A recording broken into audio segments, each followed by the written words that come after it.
अस्सलाम वालेकुम जनाब अली। सच टेलीविज़न के डिजिटल प्लेटफॉर्म से मैं हूं अरसलान खोखर। आज से ये सिलसिला शुरू करेंगे और वो खबर और वो बातें करेंगे जो शायद मैं टेलीविज़न पे नहीं कह सकता। ज़रा ऑफ द रिकॉर्ड बहुत सारी चीज़ें अंदर की खबरें होती हैं, वो यहाँ से आपके ज़रिए पहुँचा देंगे। अपने प्रोग्राम में तो आप देखते ही रहते हैं और फिर आने वाले दिनों में आपकी प्लेयर्स के साथ मुलाकातें भी करवाएंगे और ओहदेदारान के साथ मुलाकातें भी करवाएंगे और बड़े बड़े नाम जो पाकिस्तान स्पोर्ट्स से जुड़े हैं उनके साथ भी आपकी मुलाकातें जारी रहेंगी। लेकिन चूँकि क्रिकेट का बोलबाला है, पाकिस्तान की टीम इस वक्त ऑस्ट्रेलिया के टूर पे है और पाकिस्तान की टीम ऑस्ट्रेलिया के टूर से पहले क्या कुछ होता रहा, मैं ये आखिरी 15 दिनों की ज़रा बात करूं।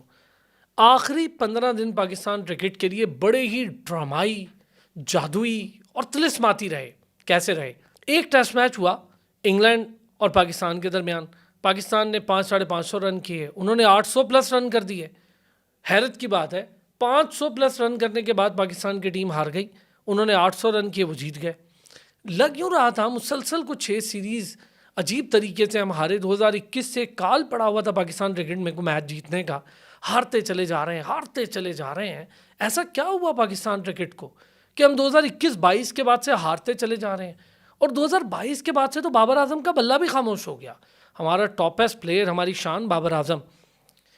अब यहाँ पर एक गेम शुरू हुई एशिया कप से। मैं ज़रा आऊँगा इन 6 टेस्ट मैचेस की सीरीज़ पे, लेकिन जो कुछ होता रहा पाकिस्तान क्रिकेट में, एशिया कप जो हाइब्रिड मॉडल के तहत पाकिस्तान ने बेवकूफ़ी करके नजम सेठी के चेयरमैनशिप के दौर में दे दिया और वो श्रीलंका में हुआ। सारा कुछ ठीक था, टीम में यूनिटी थी। अचानक एशिया कप के मैच से खबर आना शुरू हुई कि ड्रेसिंग रूम में लड़ाइयाँ शुरू हो गई। खबरें भी बाहर आना शुरू हो गई हैं। ड्रेसिंग रूम की खबरें कौन लीक करता था, ये भी आपको अगली एपिसोड में बताऊंगा। आज ज़रा बताते हैं हुआ क्या है। वहाँ से सिलसिला चल निकला। फिर हम वनडे के लिए, वनडे वर्ल्ड कप के लिए इंडिया जाते हैं, बुरे तरीके से हारते हैं। बाबर आजम पे नज़ला गिरता है, नजम सेठी तब्दील होते हैं, ज़का अशरफ चेयरमैन आते हैं। बाबर आजम के एक निजी चैनल पर व्हाट्सएप की जो चैट है वो लीक कर दी जाती है। तूफ़ान मच जाता है सोशल मीडिया पर। बाबर आजम मेंटली प्रेशर में होते हैं और वही वर्ल्ड कप के दौरान बाबर आजम शाहीन से मिलने जाते हैं। मशहूर और मारूफ वीडियो जिसमें शाहीन उन्हें मिले बगैर कंधा मारते हैं और बाबर आजम उन्हें शाबाश देने जा रहे होते हैं। शाहीन उनसे नहीं मिलते बल्कि रिजवान से मिलते हैं। वहाँ से ये मामला चल निकला। आते हैं पाकिस्तान, चहमगोइयाँ शुरू होती हैं। बाबर आजम के क्लोज ज़राए से हम भी बात करते हैं, पता चलता है जी कप्तानी शायद बाबर ना रखें। उन्हें वनडे की ऑफ़र करते हैं, वो कहते हैं मैं छोड़ रहा हूँ। सारी कप्तानी छोड़ के बाबर बतौर प्लेयर ऑस्ट्रेलिया जाता है, न्यूजीलैंड जाता है। जब ऑस्ट्रेलिया जाता है बतौर प्लेयर तो वहीं पर पता चल जाता है कि शान मसूद टेस्ट मैच की कप्तानी ले रहे हैं और T20 की कैप्टनसी शाहीन शाह अफरीदी के हाथ है। बुरी तरह मात होती है ऑस्ट्रेलिया में। वहाँ से हम न्यूजीलैंड जाते हैं, बाबर थोड़ा स्कोर करते हैं लेकिन बुरी तरह मात होती है पाकिस्तान टीम को शाहीन की कप्तानी में। वापस आते हैं, एक कैंप लगता है यहाँ पर काकुल में। उस कैंप में शाहीन का फ्यूचर उसको नहीं पता होता कि वो बतौर कप्तान है भी कि नहीं। और फिर वहाँ दोबारा बाबर आजम कप्तान अनाउंस होते हैं और एक नया चेयरमैन आ जाता है। यानी 3 चेयरमैन इसी टेन्योर में बाबर आजम की कप्तानी को लें। तो रमीज़ राजा से शुरू हुआ काम और फिर मोहसिन नकवी साहब आ जाते हैं। मोहसिन नकवी साहब बाबर को दोबारा कप्तान बना देते हैं, लेकिन शान टेस्ट मैच का कैप्टन रहता है। अब 6 सीरीज़ पाकिस्तान की, कुछ बाबर की कप्तानी में हारते हैं, कुछ शान की कप्तानी में। सबसे बुरा नजरा गिरता है जब बांग्लादेश पाकिस्तान आई और हरा के चली गई टेस्ट मैचेस। रावलपिंडी जैसी पिच पर भी हम टेस्ट मैच हारे, यके बाद दीगरे बुरे तरीके से हारे। 26 पे 6 आउट करके वो टेस्ट मैच भी हम हार गए। तो पैथेटिक परफॉर्मेंस हुआ क्या पाकिस्तान टीम को।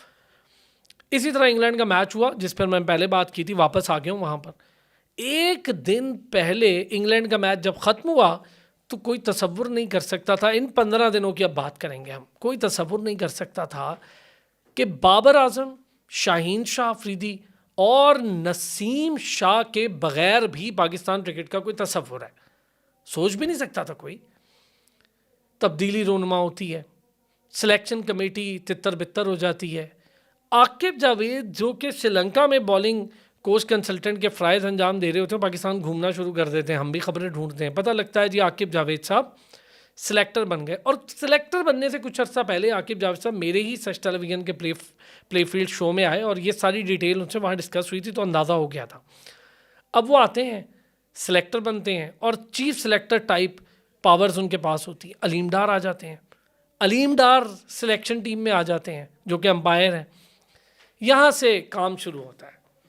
आकिब जावेद ड्रॉप कर देते हैं बाबर आजम। शाहीन का सोच भी कोई नहीं सकता था क्योंकि वो उनका बच्चा कहलाता है, उन्होंने उसको बनाया, उनकी प्रोडक्ट थी लाहौर कलंदर की। और नसीम शाह ये ड्रॉप होते हैं। इतने फेमस और बड़े पॉपुलर प्लेयर्स ड्रॉप होते हैं, और वो प्लेयर जिनका लोग नाम भी नहीं जानते वो दूसरे टेस्ट मैच में आ जाते हैं। सारे लॉट आ जाती है। कामरान गुलाम आ जाता है उसमें, उसके अंदर साजिद खान आ जाता है जो अरसा दराज बेचारा बाहर रहा, उसको बिठाई रखा 2.5 साल 2 साल। नोमान अली को बाहर रखा हमने लंबा अरसा सालों, वो भी वापस आ जाता है। लोग कहते हैं यार फिटनेस टेस्ट तो पास नहीं किया, इनको लेकर आ गए, बाकियों के लिए फिटनेस टेस्ट तो इनके लिए। बाबर ड्रॉप होता है, फ़खर एक ट्वीट करता है, उस ट्वीट का नज़ला भी बताऊंगा बाद में कि कैसे गिरा और क्या हुआ। अब 3 बड़े प्लेयर नहीं हैं, नए प्लेयर्स के साथ मैच के लिए उतरे। विकेट बनवाई गई मुल्तान पिच की अपनी मर्जी से। हमारे चीफ क्यूरेटर आए हैं ऑस्ट्रेलिया से, टॉनी हेमिंग, उनसे कहकर एक देसी स्टाइल की पिच जिसमें पूरा इनपुट था। लोग समझते हैं कि सिर्फ आकिब जावेद का, ही आपको मैं रिवील कर रहा हूँ कि उसके अंदर अलीम डार साहब का बहुत इनपुट था। ये एक बड़ी खबर है, आप सबके लिए भी थोड़ी चौंका देने वाली होगी। तो ये 2 लोगों का मिलकर इनपुट, यानी आकिब जावेद और अलीम डार का, देसी तरीके से पंखे लगाकर, हीटर लगाकर पिच को तैयार करते हैं, उसके क्रैक्स खोले जाते हैं और फिर वहाँ स्पिन के साथ फंसा दिया जाता है। और फिर पाकिस्तान की तारीख बदल जाती है। पेस अटैक की ज़मीन, जिसे लैंड ऑफ पेसर्स कहा जाता है, 20 विकेटें स्पिनर्स ले लेते हैं, और वो भी 2, नौमान और साजिद, और पाकिस्तान मैच जीत जाता है। 1 साइडेड, कमाल हो गया। अरसा दराज 3 साल 8 माह 11 दिन की इस भूख, जीत की भूख को लिए हम तरस गए, वो टूटता है कहत, पाकिस्तान मैच जीतता है। फिर रावलपिंडी आती है टीम, और फिर रावलपिंडी में भी वही तरीक़ाकार अपनाया जाता है पिच बनाने का, देसी, और फिर टीम वही उतारी जाती है। और फिर उससे पहले लग यूँ रहा था कि जाहिद महमूद टीम में खामखा है, शायद उनकी इतनी ज़रूरत नहीं है, उनकी जगह मीर हमज़ा को खिलाएंगे। मीर हमज़ा फिटनेस की प्रॉब्लम की वजह से, उनकी बैक का प्रॉब्लम होता है, तो जाहिद वापस टीम में रह जाते हैं। फिर मोहम्मद जाहिद 1 विकेट लेते हैं, और 19 विकेटें दोबारा साजिद और नौमान अली लेते हैं। हिस्ट्री चेंज हो गई।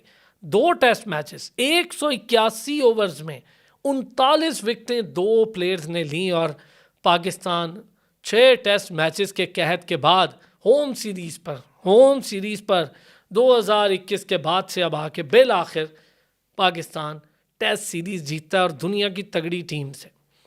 अब ये तो 15 दिन की कहानी में एक मोड़ 2 आए, एक सिलेक्टर का और एक मैच जीत।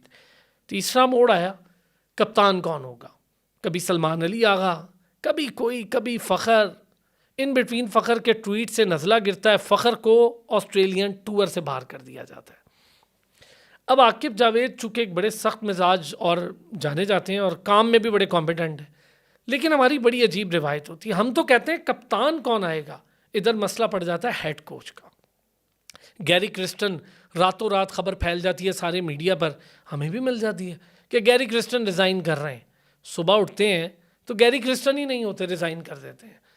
फिर इंटरम कोच की जिम्मेदारी गिलिस्पी, जो कि ऑलरेडी आपके टेस्ट मैच के कोच हैं, उनको दे दी जाती है। वो अब ऑस्ट्रेलिया टूर पर टीम के साथ एक सिलेक्टर भी टीम पे जाएगा। अब ये नई मंतक है, एक सिलेक्टर जाएगा जो प्लेइंग 11 भी सिलेक्ट किया करेगा, और वो फिर असद शफीक जा रहे हैं जो जिम्बाब्वे में भी ये होंगे साथ और ऑस्ट्रेलिया में भी हैं। अब हेड कोच भी चला गया, सिलेक्टर भी आ गए, मैच भी जीत गए, बाबर आजम भी ड्रॉप हो गया। कितना 15 दिनों में कुछ हुआ। कैप्टन की बारी आई तो मुलाकात की वीडियो जारी करता है पीसीबी सलमान अली आगा की, और कैप्टन अनाउंस होता है मोहम्मद रिजवान। सलमान अली आगा को बना दिया जाता है वाइस कप्तान। ये हो गए 15 दिन की मुश्किलात। ये सब कुछ होता रहा। बाबर आजम की कप्तानी छोड़ने के पीछे वजह क्या थी? एक प्रेशर कि बाबर कैप्टनसी अच्छी नहीं कर रहे, दूसरा बाबर आजम के क्लोज ज़राए ये बताते हैं कि बाबर आजम इस चीज़ से बहुत परेशान थे कि शाहीन से उनकी दोस्ती ख़त्म हो गई, कुछ रिजवान से भी दूरियां बढ़ गईं, शादाब को खिला कर दोस्ती यारी का एलिमेंट आया, नवाज़ को खिला कर, फिर रोटी गैंग में हसन अली को खिला कर, और आसिफ अली को बहुत खिलाया गया। तो बेंच से स्ट्रेंथ को मौका नहीं मिला, और बाबर आजम की बीच में शाहीन के साथ अच्छी खासी तू मैं और दूरियां हो गई। फिर 2 लोगों के साबिक कप्तानों ने तय किया कि लाहौर में एक जगह बैठकर शाहीन, बाबर, रिजवान और इनको एक बार फिर जोड़ा जाएगा ताकि प्लेयर पावर बढ़े, लेकिन ऐसा होता नहीं है। और फिर इसी बीच में बाबर अपनी कैप्टनसी छोड़कर एक प्लेयर के तौर पे चले आते हैं। ये बड़ी इंपॉर्टेंट बात थी। और अब शायद बाबर अपनी बैटिंग के साथ साथ अपने ताल्लुकात को तवज्जो देना चाहते हैं, जो बहुत अरसे से कैप्टन बनने के बाद खो से गए थे। ख़ास तौर पे शाहीन, शादाब, रिजवान, हसन अली और नवाज़, इन बिटवीन सारा कुछ होता रहा। अब पाकिस्तान ऑस्ट्रेलिया के टूर पे है और बाबर आजम चूँकि हमारे टॉपेस्ट प्लेयर हैं, जितना मर्जी आप उन्हें ड्रॉप कर लें, उसके बावजूद MCG के लॉन्ग रूम में एक बैट अतिया करने के लिए रिक्वेस्ट की गई थी मेलबर्न क्रिकेट ग्राउंड के लॉन्ग रूम में बाबर आजम को, जो कि उन्होंने अतिया किया। और 2022 के वर्ल्ड कप में जो पाकिस्तान खेला फाइनल, ये वो वाला बैट है जो बाबर आजम ने डोनेट किया है ऑस्ट्रेलियन क्रिकेट के लिए, जहां पर ब्रैडमैन जैसे बड़े शानदार बल्लेबाजों के बैट डोनेट किए जाते हैं। तो ये भी हमारे लिए एक बड़ा एजाज़ है। ये आपको मैंने 15 दिन की आज कहानी सुनाई है, ज़रा इससे आपका सारा माइंड क्लियर हो जाएगा पाकिस्तान क्रिकेट में क्या हो रहा है। अगले व्लॉग का आप ज़रा करें वेट। अब मैं आपको दूंगा बहुत बड़ी बड़ी अंदर की खबरें। अंदर क्या हो रहा है, इमामुल हक बाहर क्यों है, फ़खर के साथ क्या हुआ, बाबर आजम के कप्तानी के टाइम पर क्या कुछ होता रहा, ये आपको मैं अगले व्लॉग में बताऊंगा। जब तक के लिए मुझे इजाज़त दें, लाइक करें, सब्सक्राइब करें और अगले व्लॉग का वेट करें।